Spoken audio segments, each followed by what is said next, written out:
Good morning, students. How are you? I hope you are fine and good. We are going to continue the lesson State Government.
Take your social book, page number 199. Today we are going to continue the lesson State Government Chief Minister. Today we are going to learn about Chief Minister, Executive Office of Chief Minister. In the scheme of parliamentary system, government provided by the constitution. We are followed the parliamentary system of the government. The governor is the nominal executive authority. Administration பொறுப்பு எல்லாமே யார்கிட்ட இருக்கு? கவர்னர்கிட்ட. And then chief minister is the real executive authority. Real executive power, உண்மையிலேயே அவருக்கு administration நிர்வாக பொறுப்பு, ஒரு மாநில அரசை ஆளும் பொறுப்பு எல்லாமே எக்ஸிக்யூட்டிவ் அட்மினிஸ்ட்ரேஷன் வைஸாக எக்ஸிக்யூட்டிவாக யார்கிட்ட இருக்குன்னா கவர்னர் நாமினல் அவர் சொல்லுவார். அதை ஃபுல்லாக பொறுப்பேற்று செய்யக்கூடியது யார் அப்படின்னா chief minister. In other word, the governor is the head of the state. Governor is the head of the state, ஒரு மாநிலத்தின் தலைவர் அப்படின்னு சொல்லிட்டு கவர்னரை சொல்கிறோம். while the chief minister is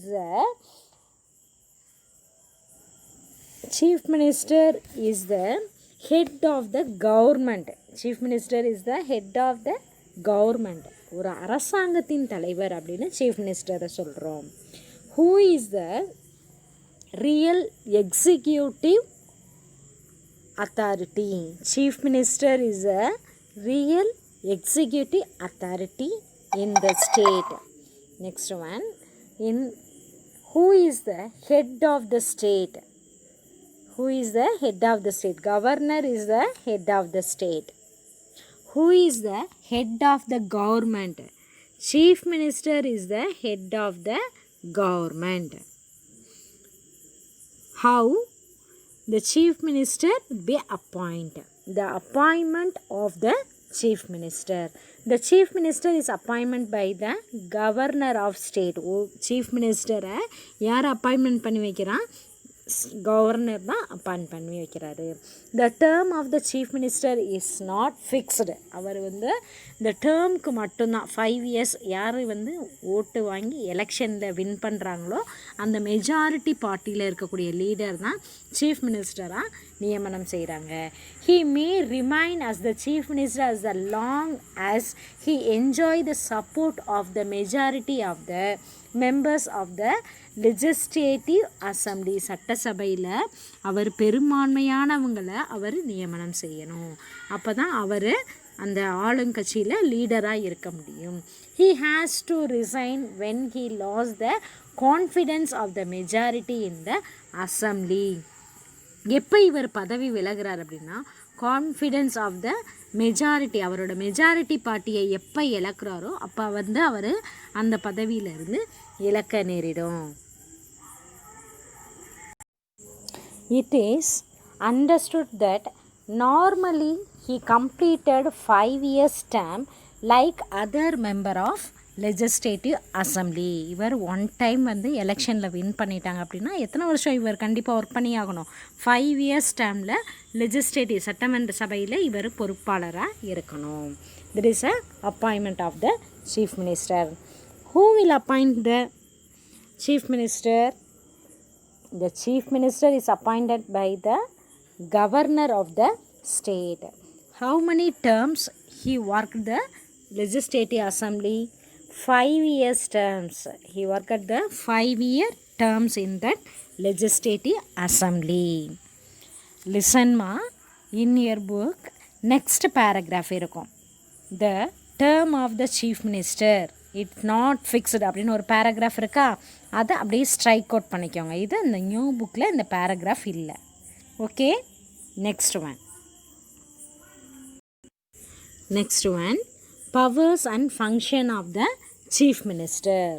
What are the powers and functions வந்து chief minister செய்கிறாரு? First one is the relating to the council of ministers. council of minister இவர் எப்படி வழி நடத்துகிறாரு? first point relating to the council of ministers. first one, in the chief minister recommends the person who can appoint as the minister by governor. First chief minister யாரெல்லாம் மினிஸ்டரை appointment பண்ணணும் அப்படின்றத நியமனம் செய்கிறாரு. He allocate the portfolio means department, துறை ஒதுக்கீடு அப்படின்னு சொல்லுவாங்க, தான் portfolio. He allocate the portfolio among the minister. ஒவ்வொரு துறைக்கும் ஒரு மினிஸ்டரை நியமனம் செய்கிறது யாரோட வேலை? Chief minister. He shuffles and reshuffles he ministry. ஒரு துறையிலேருந்து இன்னொரு துறைக்கு மாற்றுறது இவரோட வேலை. இப்போ ஃபார் எக்ஸாம்பிள் எஜுகேஷன் மினிஸ்டராக இருக்காங்க, ஒரு 6 மந்த் ஒர்க் பண்ணுறாங்க அப்படின்னா அவரோட டிபார்ட்மெண்ட்டை வேறு ஒரு இதுக்கு அவரை உடனே மின்சாரம் வாரியம் அப்படின்றதுக்கு மாற்றுறது, இப்படி ஒவ்வொரு துறையை சேஞ்ச் பண்ணுறது யாரோடது? சீஃப் மினிஸ்டரோட வேலையாக இருக்குது. He preside over the meeting of the council of minister and influence it decision. ஒவ்வொரு தடவையும் மக்களோட நலனுக்காக மீட்டிங் போட்டு அவங்களோட குறைகளை தீர்க்கிறது, அவங்களோட முடிவுகளை எடுக்கிறதும் இவரோட வேலை. He guides, directs, control and coordinate the activity of all the minister. Guide பண்ணுறது, ஒரு மினிஸ்டருக்கு கைட் பண்ணுறது, டைரெக்டாக எப்படி ரூல் பண்ணுறதுன்னு சொல்கிறது, அவங்கள கண்ட்ரோல்குள்ளே வச்சுக்கிறது, கோஆர்டினேட்டர் அவங்கள ஒருங்கிணைக்கிறது, எல்லா ஆக்டிவிட்டீஸும் பண்ண வைக்கிறது, எல்லா activities of all the minister எல்லாருக்கும் இந்த மாதிரிலாம் பொறுப்பு கொடுக்கறது யாரோட work? Chief ministers. Next one, relating to the governor. இவர் கவர்னரோடு சேர்ந்து இவருக்கு என்னென்னலாம் இவருக்கு பவர்ஸ் இருக்குது? Next one, he advise the governor in relation to the appointment of the following official. Governor வந்து அப்பாயின்மெண்ட் பண்ணுவார், அவருக்கு இவங்களை ரெக்கமெண்ட் பண்ணுறது இவரோட ஒர்க். யாரோட ஒர்க்கு? Chief minister. யாரெல்லாம் அப்படி ரெக்கமெண்ட் பண்ணுவாங்க? Advocate general of the state, advocate general of the மாநில அரசு வழக்கறிஞர் அப்படின்னு சொல்லுவோம். ஸ்டேட் எலெக்ஷன் கமிஷனர், ஒவ்வொரு ஸ்டேட்டுக்கும் ஒரு எலெக்ஷன் கமிஷன் இருக்குது அப்படின்றத படிச்சிருக்கோம். அந்த எலெக்ஷன் கமிஷனரை chairman and member of the state public service commission. அரசு பணியாளர் துறை வாரியம் அப்படின்னு இருக்கும். அவங்களுக்குள்ள சேர்மேனை எலெக்ட் பண்ணுறது. Chairman and member of the state planning commission. 5 இயர்ஸில் என்னென்ன பிளான் பண்ணுவாங்க, என்னென்னலாம் திட்டங்கள் செய்யணும், அந்த பிளான் பண்ணுற சேர்மன் மெம்பர்ஸையும் எலெக்ட் பண்ணுறத ரெக்கமெண்ட் பண்ணுவாங்க. இவங்களையெல்லாம் ரெக்கமெண்ட் பண்ணி கவர்னர்கிட்ட பரிந்துரை செய்கிறது சீஃப் மினிஸ்டரோட ஒர்க்கு. ஓகே,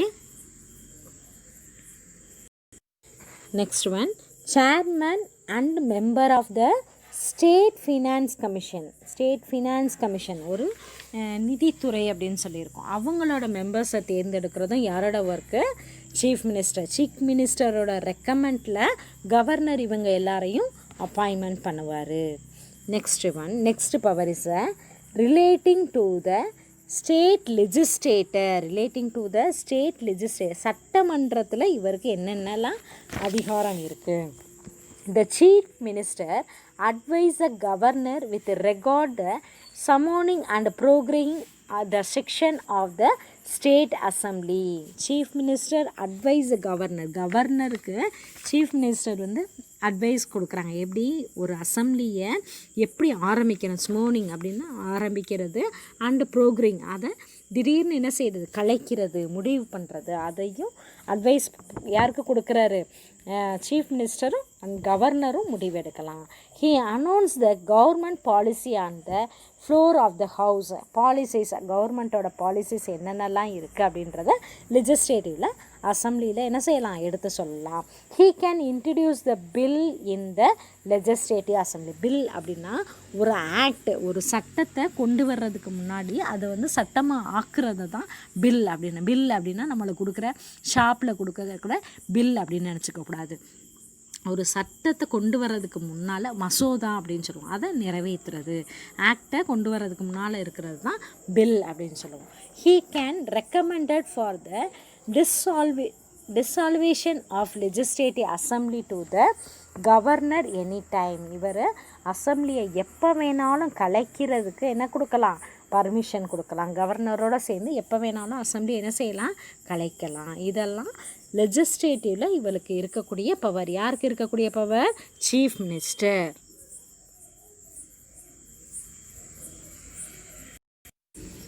லிசன் ஸ்டூடெண்ட்ஸ், உங்கள் புக்கில் நான் சொல்கிறக்கூடிய பாயிண்டெல்லாம் பென்சில் எடுத்து ஃபஸ்ட்டு ஸ்ட்ரைக் அவுட் பண்ண ஆரம்பிங்க.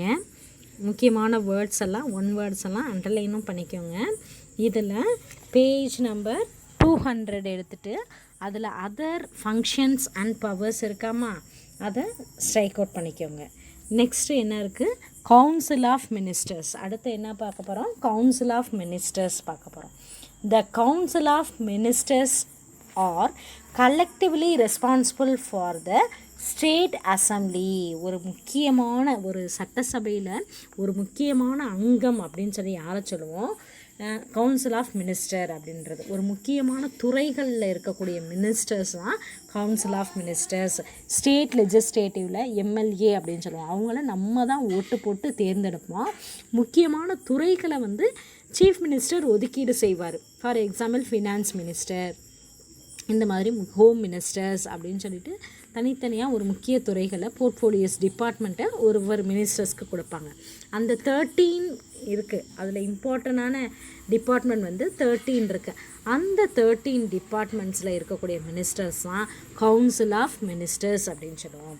All the members of the council of minister must be the members of the state legislator. அந்த எல்லாருமே என்ன செய்வாங்க, ஓட்டு போட்டு அவங்கள நம்ம தேர்ந்தெடுத்திருப்போம். அதில் மெம்பராக இருக்கணும். ஸ்டேட் லெஜிஸ்லேட்டிவில் இவங்க மெம்பர்ஸாக இருக்கணும். Those who are not members at the time of their appointment must secure the seat in the legislature within the period of 6 months. அப்படி இவங்க என்ன செஞ்சுருக்கணும், நம்ம ஓட்டு போட்டு தேர்ந்தெடுக்கணும். அப்படி அவங்க வந்து லெஜிஸ்லேட்டிவ் அசம்பிளியில் மெம்பராக இல்லை அப்படின்னா அவங்க 6 மந்த்துக்குள்ளே அவங்களோட மெஜாரிட்டியை நிரூபிச்சிருக்கணும். ஸ்டேட் அசம்பிளியில் நிரூபிச்சிருக்கணும். இது நோ கான்ஃபிடென்ட் மோஷன். இதை தான் நம்பிக்கை இல்லாத தீர்மானம் அப்படின்னு சொல்லுவோம். No confident motion is passed by the legislative assembly. The state ministries all resign. அவர் ஒரு 6 மந்த்துக்குள்ளே தன்னோட மெஜாரிட்டியை நிரூபிக்கலை அப்படின்னா 6 மந்தில் அவர் என்ன செய்யணும், இந்த பதவியிலேருந்து ரிசைன் பண்ணிடணும். ஆர்டிக்கல் 163 ஆர்டிக்கல்னா சட்ட வரையறை 163 என்ன சொல்லுது அப்படின்னா, provide for a council of minister to aid and advise the governor. 163 படி council of ministers aid and advise the கவர்னருக்கு சில அட்வைசஸ் சொல்கிறத ஏற்றுக்கணும். அக்கார்டிங் டு த ஆர்டிக்கல் 163(1) அதில் 163(1) என்ன சொல்கிறது, there shall be the council of minister with the chief minister at the head and aid the advise the governor in the exercise of his function except in so far as he is by or under his constitution required to exercise his function or any of them in his டிஸ்க்ரிஷன்ஸ். என்ன சொல்கிறாங்க, 163 படி கவர்னரோட advice பேரில் council of ministers இயங்கணும்.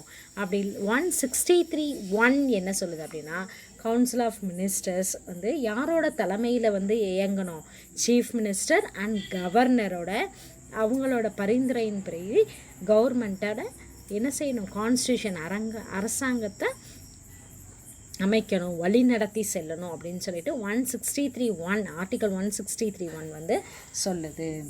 Next one, other provision relating to the ministers. Other provisions relating to the ministers. Other provisions அப்படின்னா வேறு துறைகளில் மினிஸ்டர்ஸ்க்கும் இவங்களுக்கும் எப்படி தொடர்பு இருக்குது. ஆர்டிக்கல் 164(1) ஆர்டிக்கல் 164(1) என்ன சொல்லுது, hold that the chief minister shall be appointed by the governor. Governor மூலமாக தான் யார் நியமனம் செய்கிறாங்க, chief minister. Article 164(1)(a) the state that the total number of ministers including the chief minister in the council of ministers in a state shall not exceed 15% of the total number of members of the legislative assembly. the council of ministers வந்து எவ்வளோ percentage வந்து இருந்திருக்கணுமா, 15% of the total members வந்து legislative assemblyயில் இருக்கணும். Next one, the functions and powers of the council of ministers. அடுத்து council of மினிஸ்டர்ஸ்க்கு என்னெல்லாம் powers இருக்குது, rights இருக்குது அப்படின்றத பார்க்க போகிறோம். First one, it formulates the and decide the policy of the state and implement them effectively. மக்கள் வந்து உங்களை நம்பி என்ன செஞ்சுருக்காங்க, ஓட்டு போட்டு தேர்ந்தெடுத்திருக்காங்க.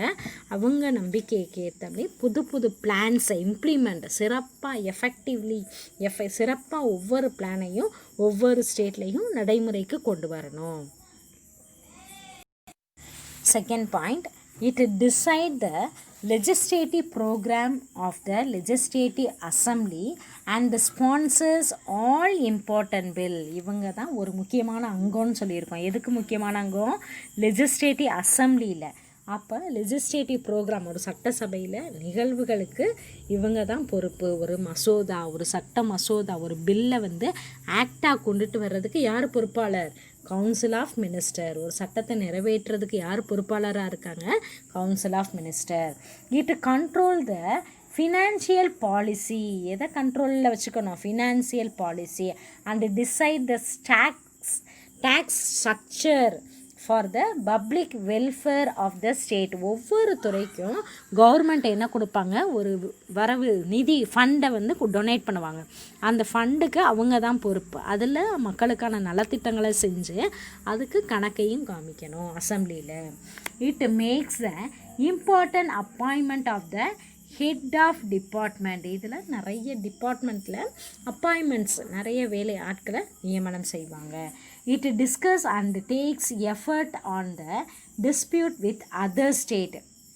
என்ன செய்யலாம், அடுத்த ஸ்டேட்டில் என்ன நடக்குது ப்ராப்ளம்ஸை என்ன செய்யலாம், நம்ம டிஸ்பியூட் அப்படின்னாலே என்னது, தடைகள், அதை பிரச்சனைகளை சால்வ் பண்ணலாம்.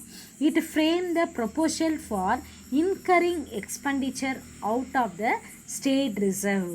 இன்கரிங் ஒரு புது ஃபார்ம், ஒரு புது செலவு திட்டங்களை கொண்டுட்டு வர்றதுக்கும் ஸ்டேட்டில் ரிவர்ஸ் பண்ணி வைக்கலாம்.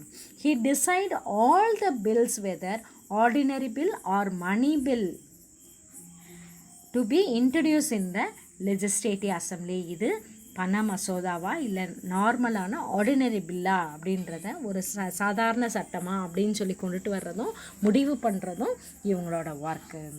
Each minister of the council of minister supervise control and coordinator the department concerned. ஒவ்வொரு மினிஸ்டரும் தன்னோட துறைகளை சூப்பர்வைஸ் பண்ணுறது, தனக்கு கீழே வச்சுக்கிறது, அதை ஒருங்கிணைச்சு செயல்படுறது தான் இவங்களோட work. Annual finance statement called as the budget. பட்ஜெட்னு எதை சொல்லுவோம்? ஒரு ஆண்டுக்கு இவ்வளோ வருமானம் வருது, இவ்வளோ செலவு அப்படின்றது தான் ஆனுவல் ஃபினான்சியல் ஸ்டேட்மெண்ட். அதை தான் பட்ஜெட் அப்படின்னு சொல்லுவோம். Finalised by the council of minister. இதை யார் ஃபைனலைஸ் பண்ணுறது? Council of minister. These all the points important 5 mark in this lesson. Okay.